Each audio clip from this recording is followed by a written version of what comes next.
atheists, agnostics, long-haired weirdos, short-haired weirdos, vandals, hooligans. The government, hug the government, love the government, hug the government, love the government, hug the government, love. Welcome to the Politics Guys. I'm political scientist Michael Baranowski, an emeritus professor at Northern Kentucky University. My guest today is historian and author Arthur Herman. Professor Herman has a PhD in history from Johns Hopkins University and is the best-selling author of multiple books, including two of my personal favorites, How the Scots Invented the Modern World and The Cave in the Light, Plato versus Aristotle and the Struggle for the Soul of Western Civilization. I'm very pleased to have him on the show today to discuss his latest book, Founders Fire, from 1776 to the Age of Trump. Arthur Herman, welcome to the show. Well, it's a pleasure to be here. So I thought we'd start with the central concept of the book, Founders Fire. I mean, you're not just talking about the founding fathers, and you're not just talking about business entrepreneurs either. So can you explain what exactly what is Founders Fire, and how do you think it explains about America that maybe more, conventional political or economic analyses might miss? Well, the reason I call it Founders Fire is, first of all, as you just pointed out, founders is a term now that has come into play both on terms of American history and our 250th anniversary, after all, discussing about the founding and founding fathers is going to be, part and parcel of everything that takes place in the political cultural discourse right now. And then founders is also very much a term of art in the business circles, and in terms of understanding about the entrepreneurs who go to create new companies based on a broad-based vision of what they think their company can do, what can be achieved in terms of not just making a lot of money, always an important goal for entrepreneurs, but also about how this is provides a new product or a new service that actually makes people's lives better. And in fact, the last part of the book, you'll notice that I talk about a program which kind of embodies that sort of founder's vision approach, which is the very popular show Shark Tank. And just about everybody who comes out there as an applicant and trying to get money from the sharks, every single one of them is not just talking about, well, I want to do this product because I'm really poor and I want to get really rich.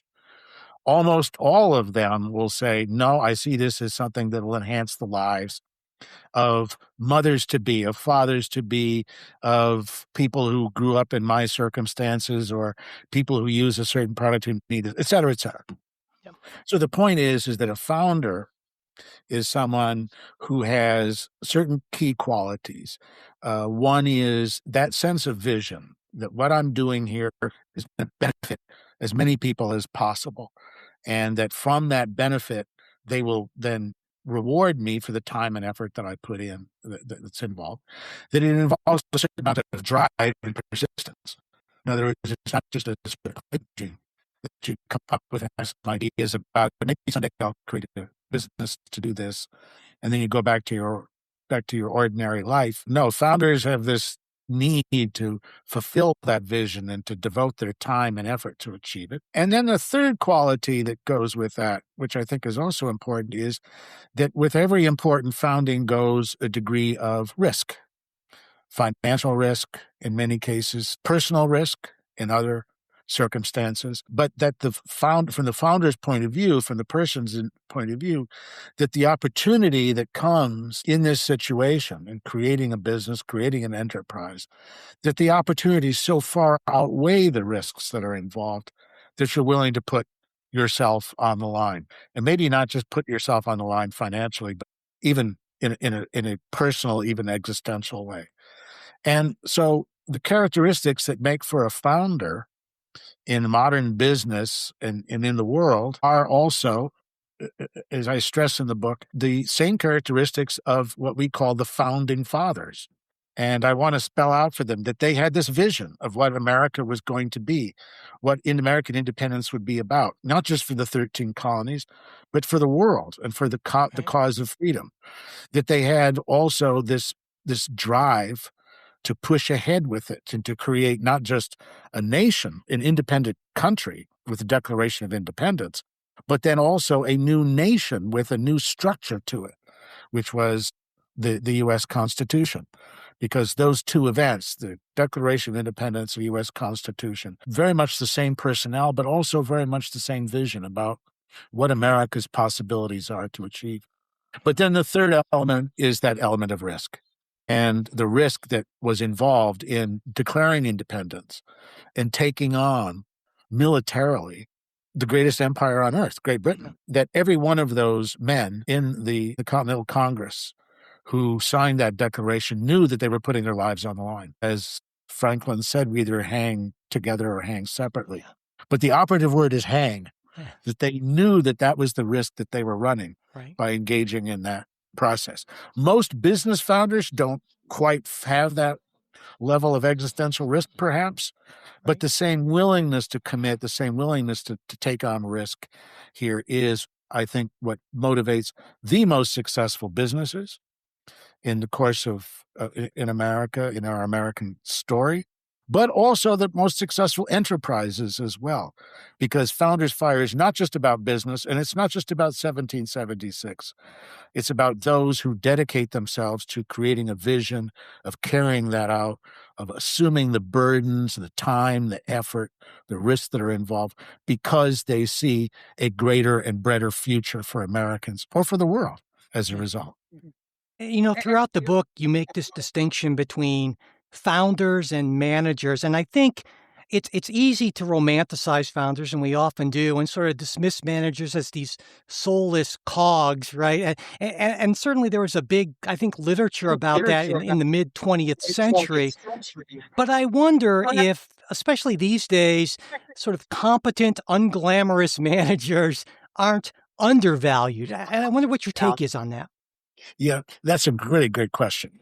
And I think reading through the book, I have a lot of not particularly flattering things to say about the manager personality, because in so many ways it runs the opposite direction from the founder, right? The energy, the drive, tends to be much more reduced in the case of those who take on the role of keeping a business enterprise going and sort of saying, you know what? We're going to stick to our knitting for a while and build our profitability before we go off and chase the next bright horizon out there that the founder has that, compulsion to go forward and press ahead with. They tend to be not willing to sacrifice their weekends in order to fulfill that vision. I've got a family, I've got time, I've got other interests. So the 9 to 5 or even the 9 to 7 works really well for me, and I can get my job done, etc. I don't have to make all those extra sacrifices that the founder did, and which is why he's on his third marriage, and I'm still trying to keep my first marriage going. And then we come to the issue of risk. That by and large, people who are what I call the manager mindset are not comfortable with the kinds of risks that founders take on from the very start or throughout the course of creating their business. Their favorite saying tends to be, let's look before we leap. Let's look at the numbers. We'll look at the market. We'll look at where we are with our customers or with our competitors before we venture out into a new direction or take on an entirely new technology in the hopes that somehow our products and developments will happen. Now, this happens. The manager mindset is in many cases with businesses, is an inevitable part of the business success. As I explain in the book, as businesses grow, as the founder's original vision, whether it's Ford Motor Company or whether it's Tesla or whether it's General Electric, as the original founder's vision takes root and becomes a successful business, it grows to the point where the founder can't be in charge of everything anymore. He has to delegate. He has to bring in a management team to keep the business going, to keep it flowing. And then the result of that is that, on the one hand, it helps to stabilize the business, sustain the growth and success, so it doesn't have a meteoric rise and fall and collapse. If the founder's vision is the only thing that workers and employees have to depend upon. But it can also be a situation which, as a business grows, it becomes more and more resistant to certain kinds of changes or assuming certain kinds of risk, like taking on new technologies, like taking on new products and new directions here. And the same is also true with regard to government. And this is one of the things that I stress here. This is not just a book about business or not just a book about 1776. It's about what happens to that enterprise that the founding fathers created. And that as time goes on, that those who inherit that enterprise, including the U.S. Constitution and the institutions of it, are going to think about ways in which we can sustain and preserve what our founders had given to us, as opposed to saying, where else can we go forward? Or how is it that what we're doing now through our, staying in place and maintaining a status quo, is this really sustaining the vision, the original vision that our founders had? And the two figures that I bring into the book and chapters in the book who represent that refounding approach. Let's go back to the original principles here, that we've reached a point where we are is not only stagnant and we're not making any kind of real progress, but we're actually rowing backwards from where the founders were.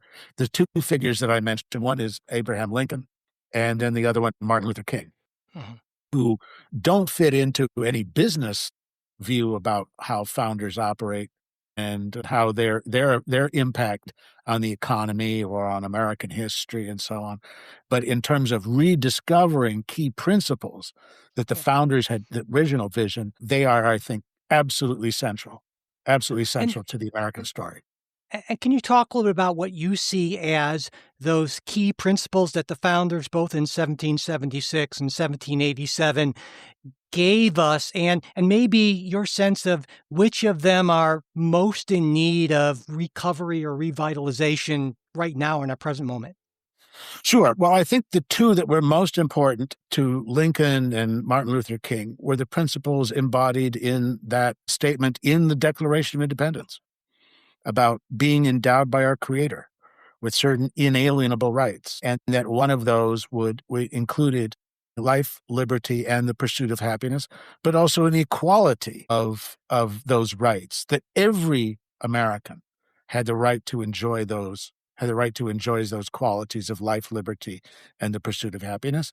And that Lincoln decided that in a nation which still countenanced the existence of slavery, and that was even contemplating, as I explain in the book, was contemplating in the 1850s even an expansion of slavery further west into the new territories of America, that he felt that this was a fundamental betrayal of that principle, and that in order to return to the basic principles of the Declaration of Independence, which he believed should be the guiding light for everything that American life and American government should be about, that taking on the existence of slavery was going to be an inevitable one. Now, he was not alone in believing that. But when those southern states decided that they would secede from the Union in order to preserve that right to maintain slaves, he seized upon that moment to realize that this was a moment when slavery could cease to be a part of American life. And this was a very important point for him, that those that made the decision to end slavery were not the abolitionists, and it was not Abraham Lincoln, because in his first term as president, he faced the fact that slavery is there in the southern states. Eventually it'll die out. Eventually it will become extinct and cease to be a stain on the American character and American history. But for now, we're going to have the slave states and those who run those states are going to have their slaves. No, the person who had made the decision to end slavery were the slave owners themselves. When they decided to secede from the Union, to break it up in order to preserve that institution, the moment had come for America to finally cleanse itself of that threat and that danger here too.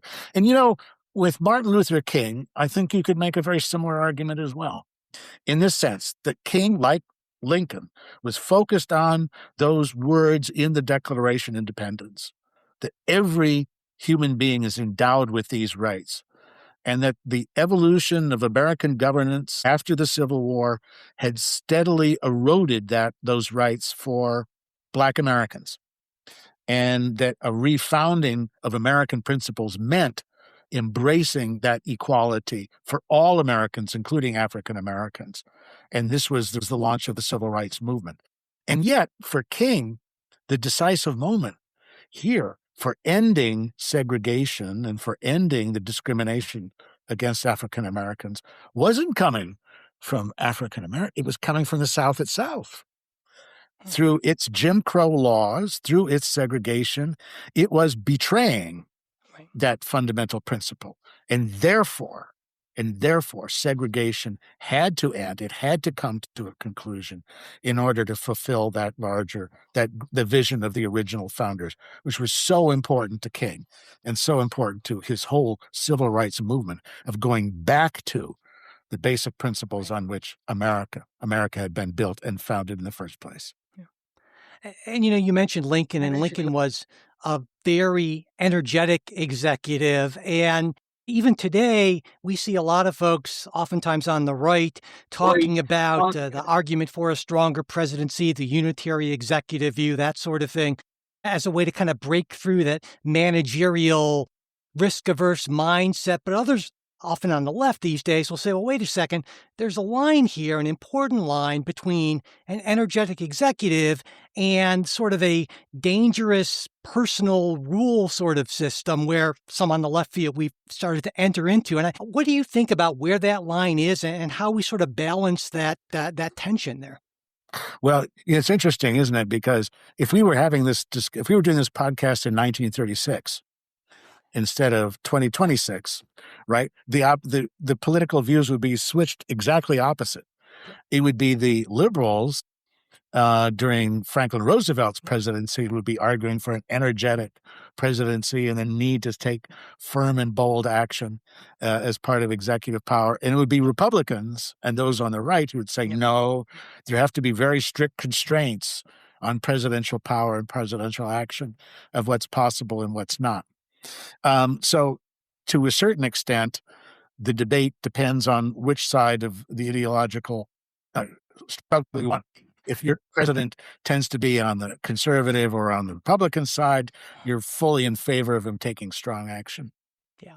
If he's on the liberal Democratic side, a Franklin Roosevelt, let's say, or a Harry Truman, or a Lyndon Johnson, then you tend to be sort of give him as much power so we can take those kinds of actions we need in order to keep us strong and safe. Yeah. And to fulfill that equality in the case of Johnson's arguments in favor of the use of presidential power to expand the great society. However, I think what gets lost in terms of the ideological pro and con arguments is that there is no doubt that the founding fathers themselves, from the very beginning in the U.S. Constitution, recognized that there had to be a place within the Constitution where bold action could take place and be carried out by a single figure, not by a team or a committee, which is kind of how the Articles of Confederation had framed executive power, but a single individual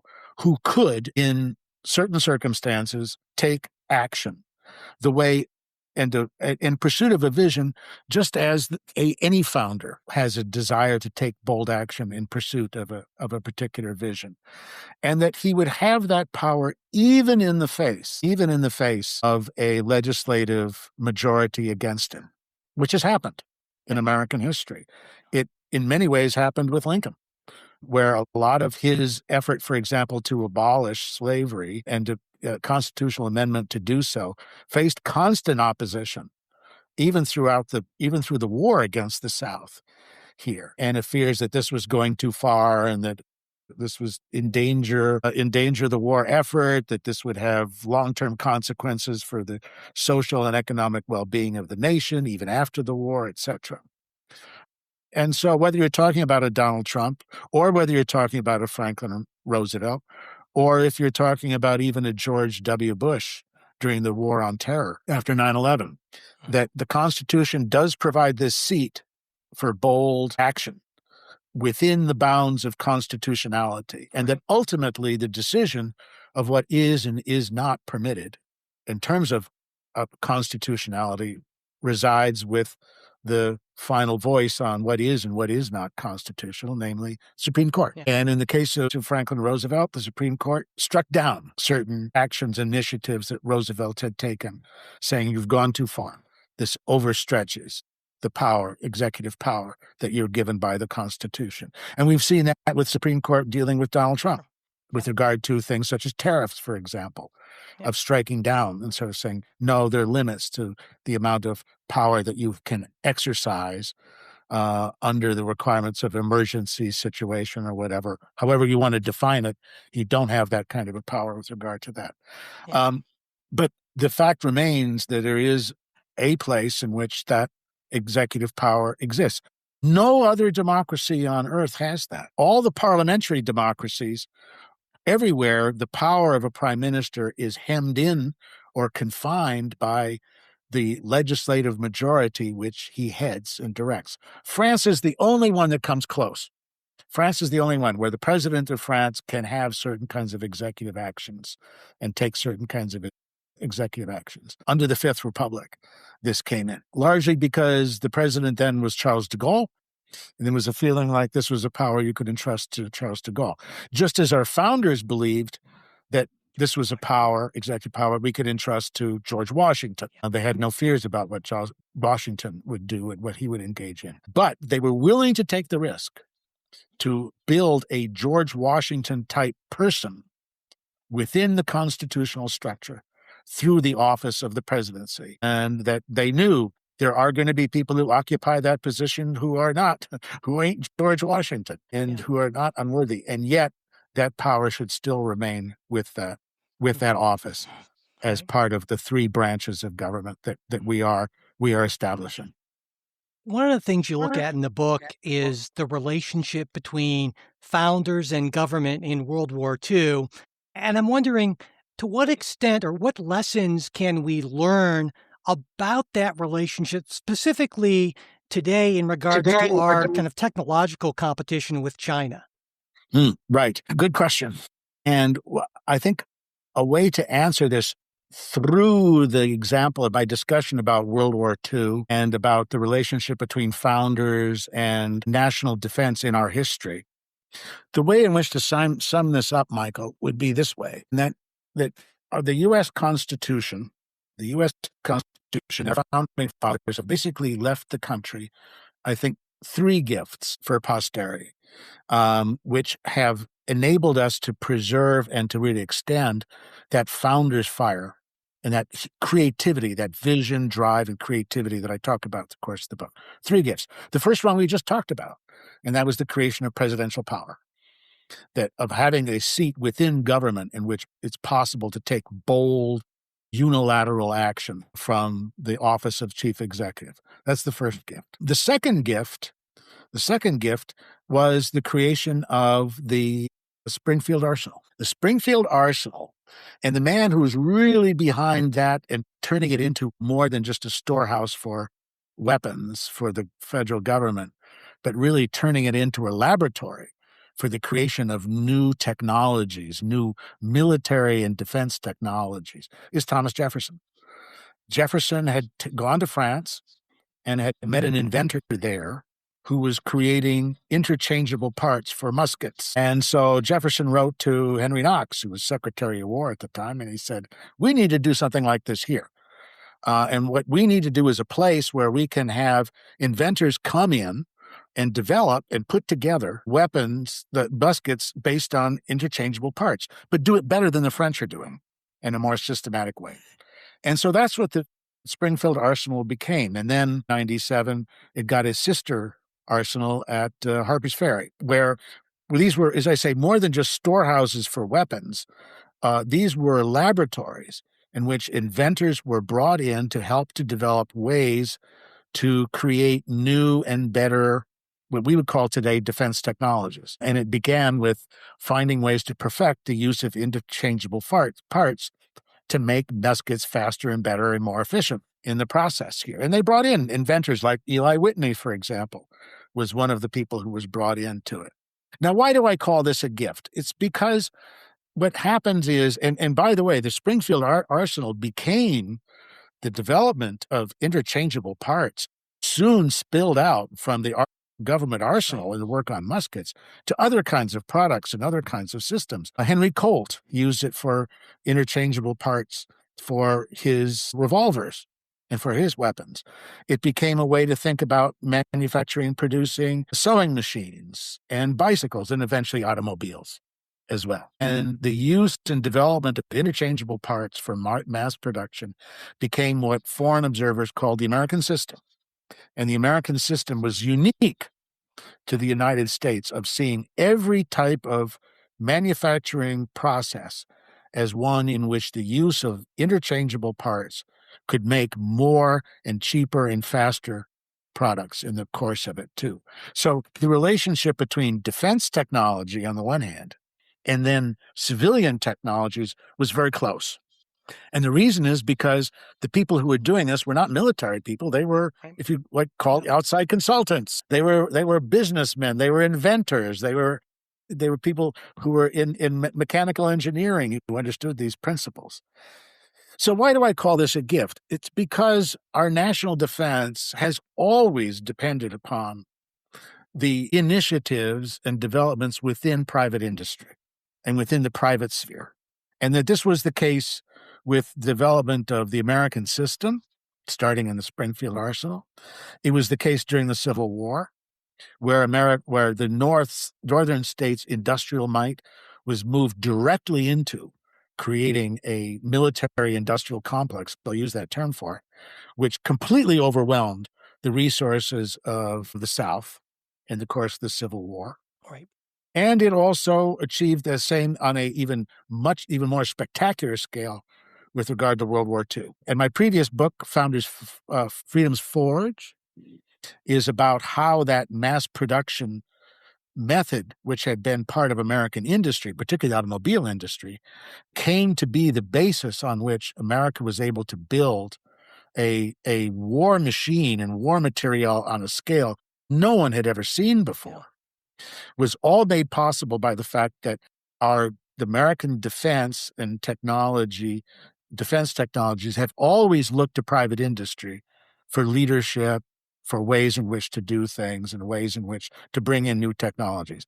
And I believe, to get to the last part of your question, I believe that's what's happening now with AI. I believe that's what's happening with AI. I believe it's going to happen with quantum computing, which I've spent a great deal of time with in my own work and development. And it's also going to apply with regard to unmanned systems, as they're called, autonomous systems. I was just out speaking to International Uncrewed Systems Conference in Detroit just this week, speaking on just precisely these kinds of issues. And that conference was organized to take place in Detroit because the organizers understood that Detroit and the automobile industry had been the basis for massive defense technology innovation and production during World War II and afterwards as well, that there's a legacy there.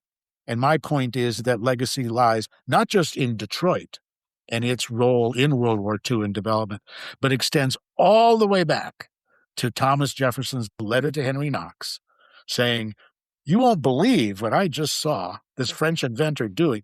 We ought to be doing that right here in the United States." Let's talk about Donald Trump for a little bit.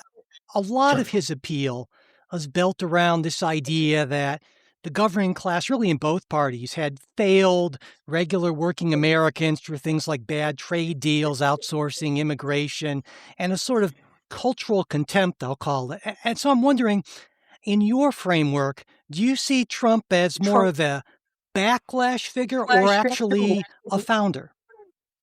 That's a interesting character to think about him in some ways. It's not an easy question to answer, except it is because of who Donald Trump is, what and where he comes from, as well as what he represents for 70 million Americans in the election in 2024, as being someone who was willing to address their issues that they felt had been overlooked by previous administrations and previous political agendas.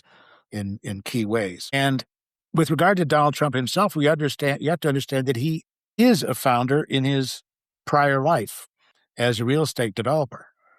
And I explain this in the book in talking about Trump and about his role in the development of New York City as a safe and profitable place in which to work and to live. The fact that he broke away from his father's business, which was basically building low and middle income housing in Queens and Brooklyn, in order to venture into Manhattan and to take on enormous risks, actually, at the time, of large-scale real estate projects. His vision about what could be accomplished in the real estate market in Manhattan, it was precisely that kind of drive and that kind of vision that business founders of all kinds have when they venture out and create a new enterprise, venture out and at risk to themselves in order to achieve these kinds of things. And so my point with regard to Trump is he brings that founder instinct that he developed in the world of business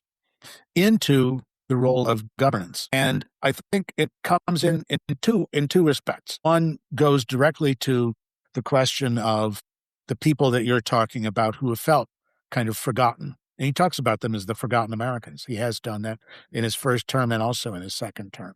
And the way in which their lives have become circumscribed, have been confined, and shaped by forces that have very little to do with what they really want in life and what they really want to have a safe and secure living for themselves and for their children, and an environment in which their lives of their children will be, as had always been the case with previous generations, will be better and more prosperous than theirs. That had been lost in the previous administrations and in the obsessions that it had, whether you're talking about the global war on terror and the involvement in wars in Afghanistan and Iraq, or whether you're talking about agendas such as climate change and the efforts to abolish fossil fuels, regardless of the actual costs to the economy or to people's individual lives. When you're asking people, for example, to give up outdoor barbecues in order to save the planet, maybe this was something that flew in the face of the way in which ordinary people or even extraordinary people want to live their lives and see how they have organized their lives and their families' lives in certain sorts of ways. So part of it was his recognition that government had to move away from certain kinds of agendas which were completely removed from the way in which people live their ordinary lives. But as I point out in the book, it wasn't just ordinary Americans or, MAGA Americans who became drawn to him as well. He found this fertile ground for support and for assistance from America's own leading founders, business founders, particularly in areas like Silicon Valley, for example, in advanced technology areas like artificial intelligence, or a figure like Elon Musk, who I also talk about in that same chapter as a founder here, because they too felt that government had moved away in directions that was undercutting and was undermining their ability to bring about the kinds of positive, transformative developments that these new technologies could bring to Americans, could bring to American life and to the world through excessive regulation, through agendas that were not at all oriented towards expanding business opportunities or even growing prosperity, but really of undercutting the power of prosperity, whether you're talking about climate change or whether you're talking about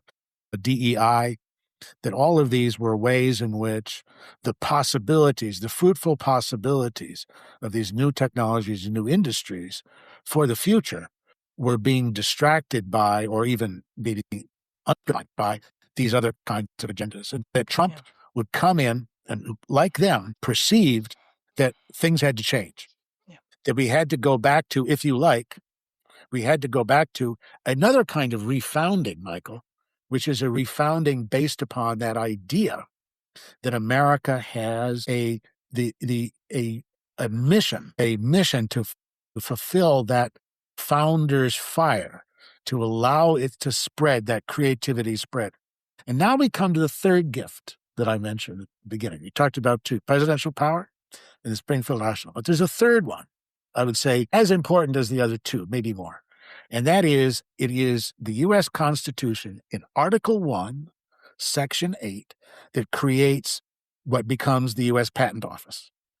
It is giving to Congress the power to create and to protect the right of inventors and discoverers and scientists to hold their inventions and discoveries as their own property. It's the only time, as I point out in the book, it's the only time in the entire Constitution, outside the Bill of Rights, that mentions the word right. It's the right of individuals to have what you create. It's yours to have and to use as you see fit, not the way the government sees fit, not the way some powerful mega corporation that says, ooh, we really like that technology. We'll just take it and use it because we can figure out better ways to do it than you can.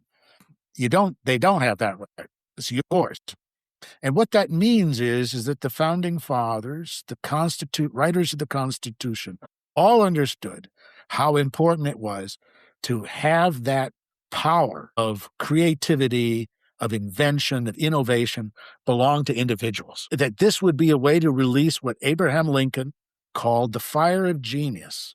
And that from that fire of genius, of individual creativity, would come so many new innovations and technologies and discoveries that would make America into really the fountainhead of human progress. Lincoln foresaw that when he was talking about and thinking about these things in the 1830s, when he did his speech on the importance of the patent office and on the Department of Patents to America and to its future. And it's one which I think, too, that Trump, although I don't know if he knows very much about that aspect of the Constitution, perhaps not, but he sensed by instinct as a founder himself that the way in which regulations and government agendas of previous administrations was restricting that founder's fire, was restricting the fire of genius, and that part of what his administration would be to unleash and redirect that fire in certain kinds of ways. And that with it, Michael, would come an advantage that no other country, including China, would be able to surpass. Yeah. That in the technological contest, including military contest and competition with China, that although they had over the last decade gained certain ground over the United States, I've written about this myself, in areas like AI, for example, and in areas like hypersonics, that China had gained ground on us, even though we were the originators of those technologies. That once you released those technologies and its makers from those constraints, that the result would be a growth and expansion and prosperity that would be almost unimaginable that would come with it, which is why I think Trump talks about a golden age. Yeah. In other words, I don't think it's just simply, vanity on his part or pie in the sky kinds of imaginings.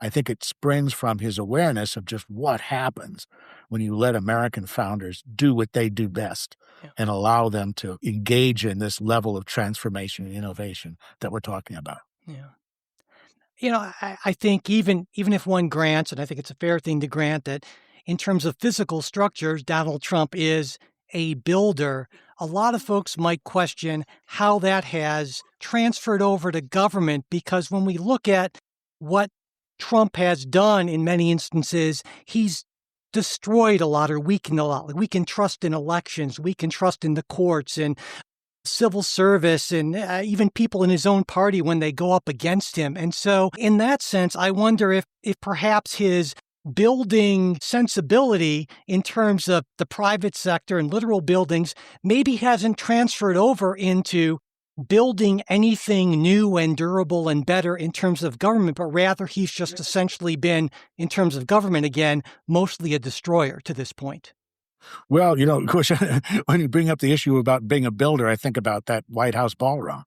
I mean, this is a classic example in many ways of Trump the builder, right? Particularly the man who's used to putting up new structures and finding ways, and also finding ways to do it faster and cheaper than anybody else has done. Sure. He brings that expertise to it. And so in this case, what does he face? Intense opposition, right? because I think in many ways the political environment is one in which whatever it is that Trump does is wrong and therefore has to be opposed. However much, in fact, common sense says, actually, this is probably a pretty good idea what he's doing and what's underway here as well. So what I would see, I think there's two aspects to answer your question. One is that founders very rarely get along with other founders. Founders don't like opposition. It's just part of their nature. If you've got that powerful vision, if you see the way in which the world should really work, or way in which the market should really, focus on your product and it's superior to everybody else's in the area, in the sector, you're not going to be very impatient with people who sort of say, well, actually, there might be another way to look at this or so on. I don't think your product is quite as good as you sort of say. The reaction tends to be pretty negative. And a lot of that gets played out in the marketplace. Founders are inured to competition, and they are used to that constant competition and the battle that flows from that. Here, you look at, for example, the automobile industry. All of those original founders, Henry Ford, Walter Chrysler, Alfred Sloan, these was cutthroat competition that they were engaged in. Who could get there fastest, cheapest, so on. So it's a competitive, highly competitive marketplace where the ability to do it faster, quicker than anybody else and to push aside your competitors is really crucial.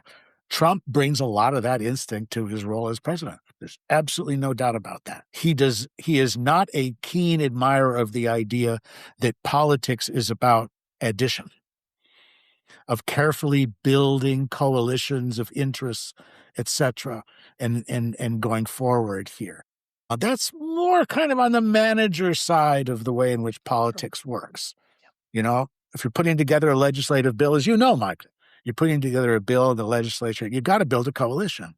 You've got to bring people together and find ways in which to compromise and so on.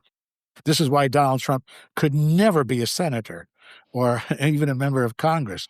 But the president's role suits him just fine. Yeah.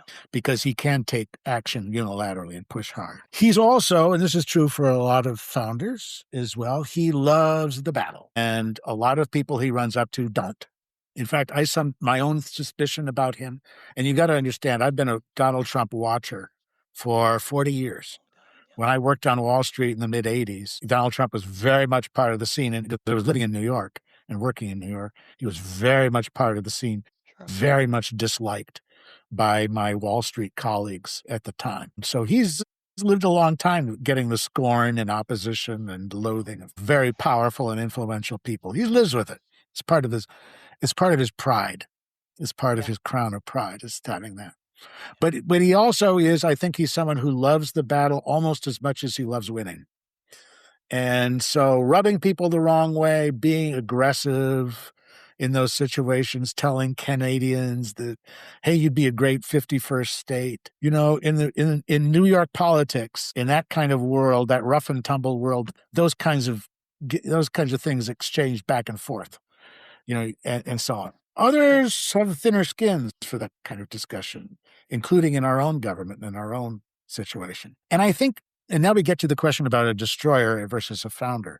I think, however, that Trump also understands that the America that he grew up with, that he sees as the America of optimal possibilities, of the America which can be made great again, is being blocked by a number of institutions, blocked by a number of practices in government and out, which make that more and more difficult to fulfill, including for ordinary Americans, including, for example, the tax structure. And you look at his tax-cutting bill, you can very much see that.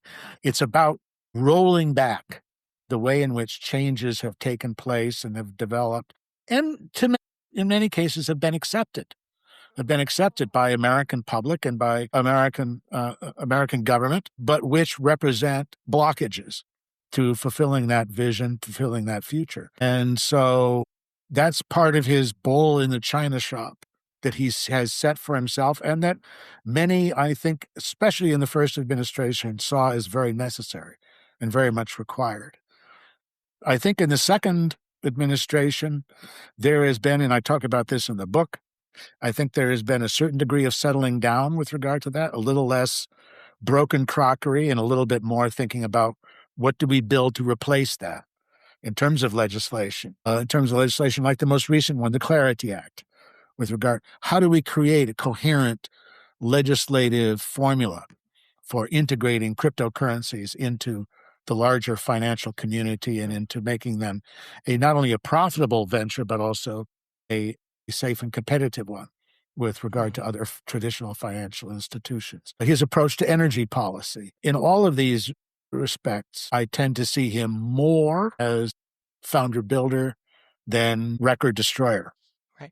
But I think the two go together, and I think temperamentally he's a man who doesn't bother him for a second. Yeah.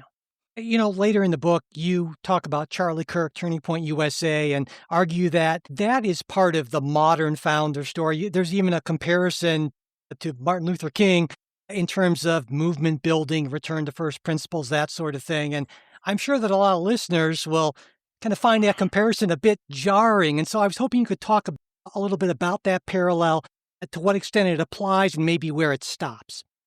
Sure. Well, I think that once your listeners read the book and read the chapter, they realize that I'm absolutely right. So I'm not worried. I'm not worried about that once they have a look at the book. I think Kirk fits in a couple of ways. One is in terms of the very trajectory of the movement he creates, which is very much like that of other founders' movements. And so, and he has much of that personality too, a deep impatience with ordinary traditional institutions, including education. He was never satisfied with the way in which college education was presented to him. And so he swung away from it. And so many of his stories of founders who basically sort of say, this is really boring. Going to school, going to university. I want to do something completely different, and this is not helping. And so I'll drop out. Bill Gates being an excellent example of that, of sort of saying, forget it. Harvard's got nothing for me for what I want to do and what I want to achieve.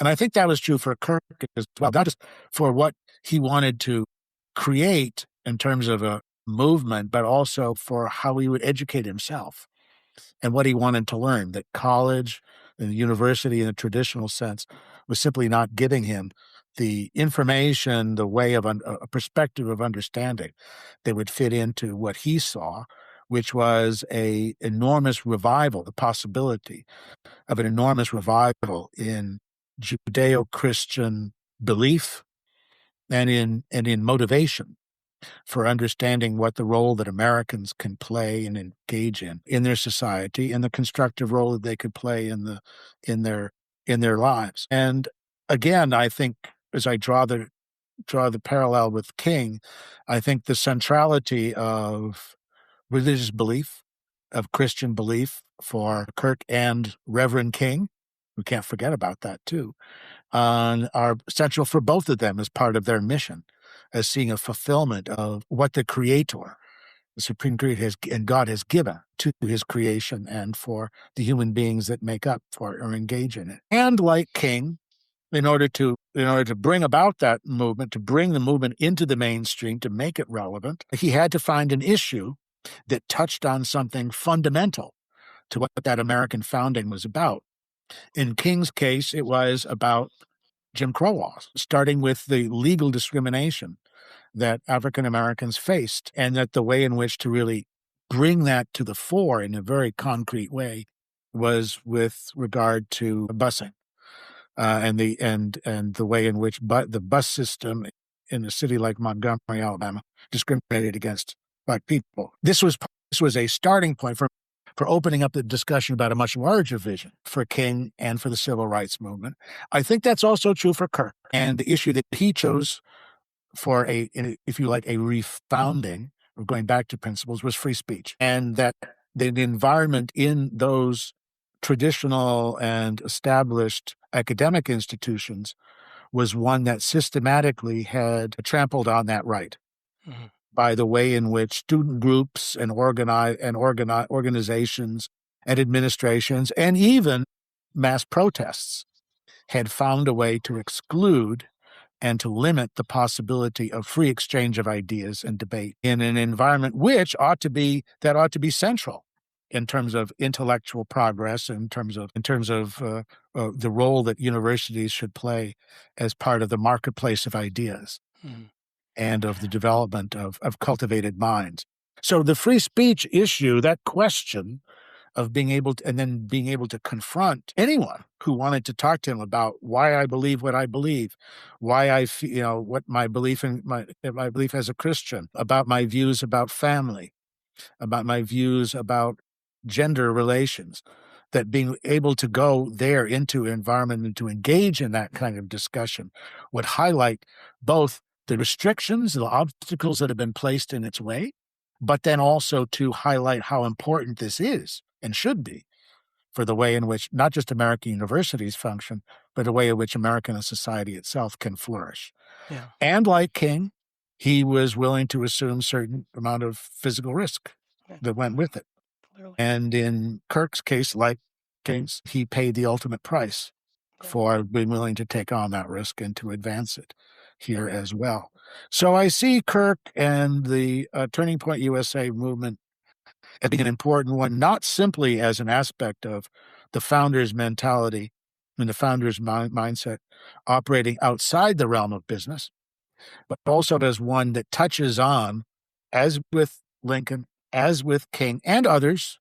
I don't mean to restrict it only to those two figures, but to see it as also one in which that vision involved a return to certain kinds of first principles embedded in the Constitution, embedded in the Declaration of Independence, that need renewal and that need to be brought forward once again.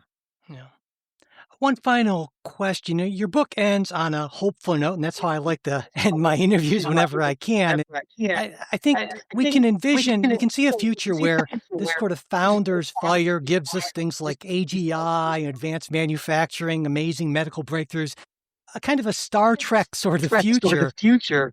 But there's also this darker possibility where these same forces can continue to deepen inequality, destabilize democracy, empower tech oligarchs, and make politics even uglier than it already is. And obviously, we all hope for that first scenario. Most of us do. But what is it that convinces you or makes you at least think it's probable that that more hopeful future is more likely than the darker future I just sketched out?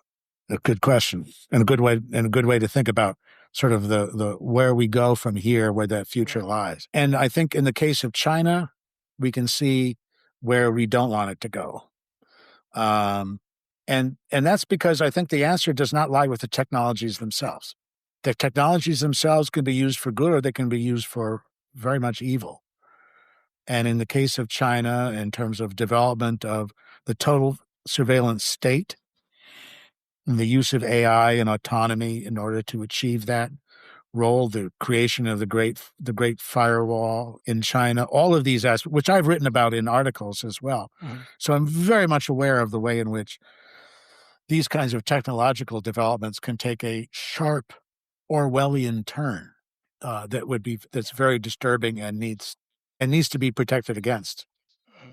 But I see the answer, and the reason I say I'm optimistic because I see the answers not in the technologies themselves, but in the founders who create them and who mobilize them. And what I see is that powerful gift that the Constitution gave to creators, to discoverers, to inventors, to founders, which is that the possession is yours and that no one can take that away without your consent, that no one can take your technology, whether it is AGI or whether it's a quantum computer or whether it's a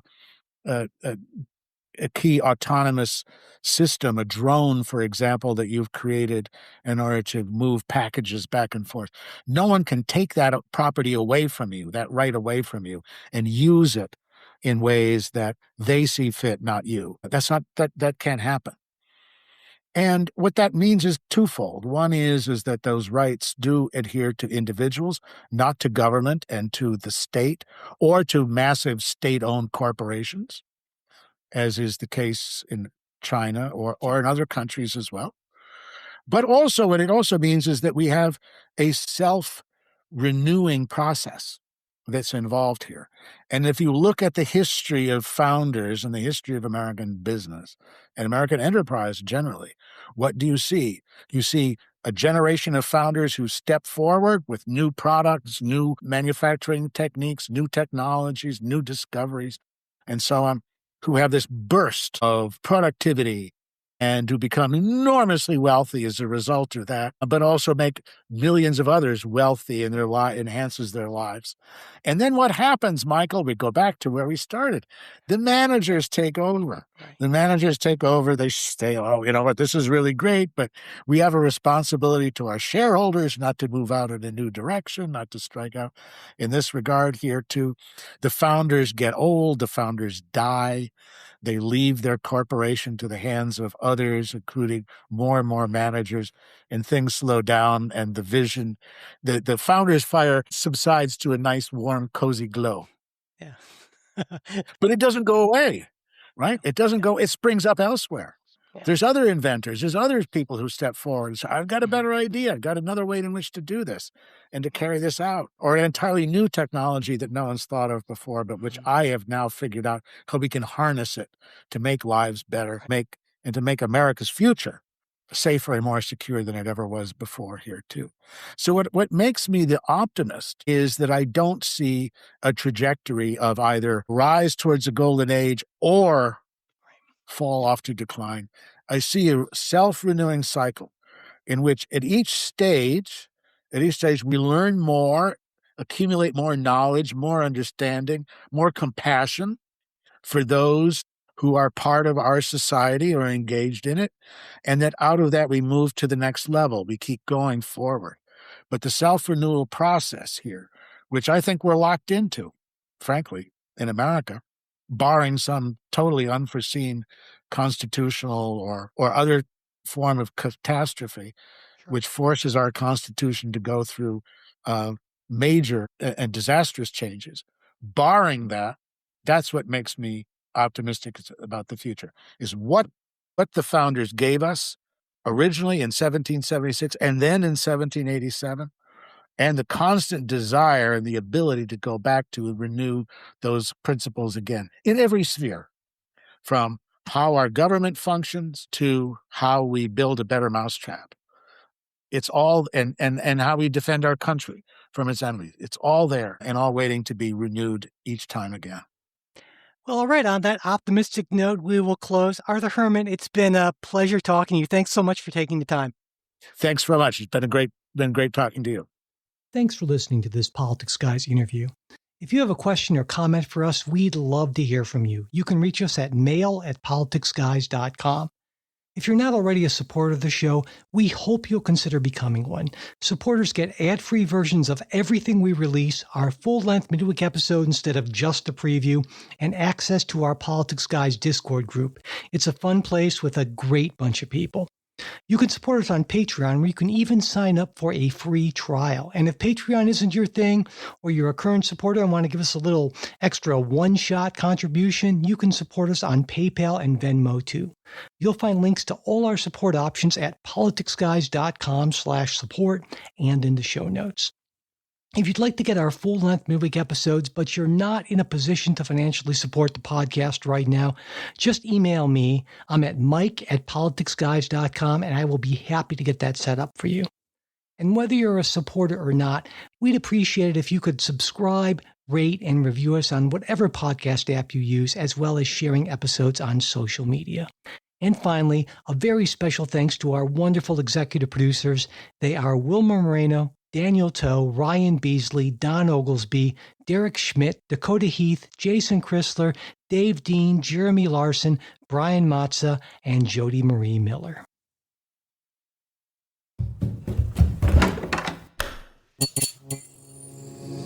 This podcast is part of the Democracy Group,